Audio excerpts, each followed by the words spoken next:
ఒక్కసారి కొమ్మూరి గోల్డ్ కి కాల్ చేయండి. తాకట్లో ఉన్న మీ బంగారాన్ని విడిపించి మార్కెట్ ప్రైస్ కి వాళ్ళు కొనుక్కుని మిగతా డబ్బులు మీకు ఇచ్చేస్తారు. అందరికీ నమస్కారం, వెల్కమ్ టు అవర్ ఛానల్.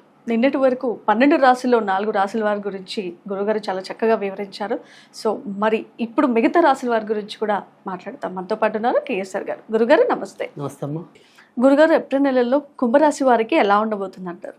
కుంభరాశి వారికి కూడా కొద్ది వరకు మిశ్రమ ఫలితాలు ఉండేలాగా కనిపిస్తున్నాయి. ఏవైతే అవకాశాలు ఉంటాయో అవి నోటి దాకా వచ్చినట్టే వచ్చి అవి పక్కకి వెళ్ళిపోవడానికి అవకాశం ఉంది.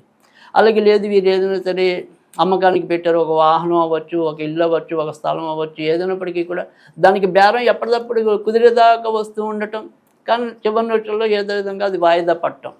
సో ఆ రకంగా వీళ్ళు ఏదో పలానా దాని మీద దాన్ని ఇన్వెస్ట్ చేద్దాం అనుకుంటే ఆ కోరికగానే ఉండిపోవటం అనేది. లేదు, ఒక గృహ నిర్మాణం మొదలెట్టేసాం, అది ముందుకెళ్ళడానికి ఎప్పటికప్పుడు ఏదో సర్దుబాటు అవుతుంది, ఒక లోన్ కానీ ఏదైనా అనుకుంటే అది ఏదో ఒక కారణాలతో అది ఆగుతూ ఉంటుంది. సో ఆ రకంగా ప్రతిదీ కూడా ఇబ్బందులతో, ఆలస్యాలు, ఆటంకాలతో ముందుకెళ్ళటం అనేది అయితే కనుక ప్రస్తుతం కుంభరాశి వారికి కనిపిస్తుంది. ముఖ్యంగా కుంభరాశి వారికి ఇప్పుడు ఏళ్ళనార్చన అనేది కూడా నడుస్తూ ఉంది. తర్వాత రెండోది వచ్చేప్పటికి ఏంటంటే ఈ యొక్క రాహు అనేవాడు ఈయనకి ఇప్పుడు ప్రస్తుతం కుంభరాశికి రాశిలోనే సంచరించడం అనేది, తర్వాత వీరి యొక్క అష్టమాధిపతి అంటే రోగాధిపతి కూడా ప్రస్తుతం రాశిలోనే సంచరించడం అనేది, తర్వాత రాజ్యాధిపతి అంటే ఉద్యోగాలకి వాడికి సంబంధించిన వాడు కూడా రాశిలోనే సంచరించడం వల్ల ఏప్రిల్ నెలంతా కూడా ఉద్యోగాల పరంగా కూడా చికాకులు వచ్చే అవకాశం ఉంది. తర్వాత ఈ నరాలు పట్లు తప్పటం అలాంటి వాడికి సంబంధించిన అనారోగ్యాలు రావచ్చు. తర్వాత మైగ్రేన్ తలనొప్పి కానీ ఇలా మనం ఏమంటాం శిరస్సుకు సంబంధించినవి అలాంటి వాటిలో కూడా మధ్య మధ్యలో కొంత ఇబ్బందులు తలెత్తే అవకాశాలు ఎక్కువగా ఉన్నాయి. కనుక ఎలా చూసుకున్నప్పటికీ కూడా కుంభరాశి వారికి అప్పు ఏదో విధంగా సర్దుబాటు అయ్యి ఏదో అనుకోవటమే తప్ప ఆనందంగా సంతృప్తికరంగా వెళ్ళే పరిస్థితి లేదు. అంటే ఇప్పుడు సపోజ్ మనం ఏదో ఇందాక గృహ నిర్మాణం అయిపోయింది, దానికోసం 1 లక్ష రూపాయలు తెచ్చుకుంటాం ఎలాగల్లా వాళ్ళని వెళ్ళి బతిమాలి, కానీ ఆ 1 లక్ష రూపాయల్లో 50,000 మనం దానికి ఉపయోగించగలుగుతాం. 50,000 ఇంట్లో ఉన్నట్టుండి ఇంకోళ్ళ కోసం ఖర్చు పెట్టాల్సి వస్తుంది.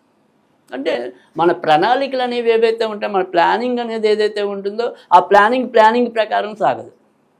సో ఏదో అనుకుంటే ఏదో జరుగుతుంది, అయ్యవారి బొమ్మ వేద్దామంటే కోత అవుతుంది అది.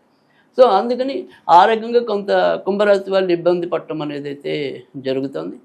మరి కుంభరాశి వారికి ఈ ఆటంకాలు తొలగిపోవాలంటే ఎలాంటి పూజలు నిర్వహించవచ్చు, మరియు ఎలాంటి రత్నాన్ని ఉపయోగిస్తే మంచి ఫలితాలు ఉంటాయి? తప్పకుండా ఈ నెలంతా కూడా సాధ్యమైనంత వరకు కుంభరాశి వాళ్ళు అయితే కనుక ఎక్కువ శాతం అయితే కనుక వినాయకుడిని పూజించడం వల్ల వాళ్ళకుండా ఆలస్యాలు, ఆటంకాలు, విఘ్నాలు ఇలాంటివన్నీ కూడా తొలగిపోయడానికి ఎక్కువ ఉంటుంది. కనుక పూజ అయితే కనుక వినాయకుడికి సంబంధించిన పూజలు చేసుకోవాలి. మరి రత్నం ఏది పెట్టుకుంటే మంచి జరుగుతుంది అనుకుంటే కనుక వజ్రం అనేది అయితే ఉంటుంది. ఒకవేళ వజ్రం మనం ఇన్వెస్ట్ చేయలేము అనుకుంటే కనుక జర్కాన్ అనేది ఉంటుంది, అంటే ఈ డైమండ్కి మారుగా వాడేది ఉంటుంది ప్రత్యామ్నాయంగా. సో దాన్ని జర్కాన్ అంటారు. సో ఆ జర్కాన్ పెట్టుకున్నట్టయితే కనుక మంచి జరుగుతుంది.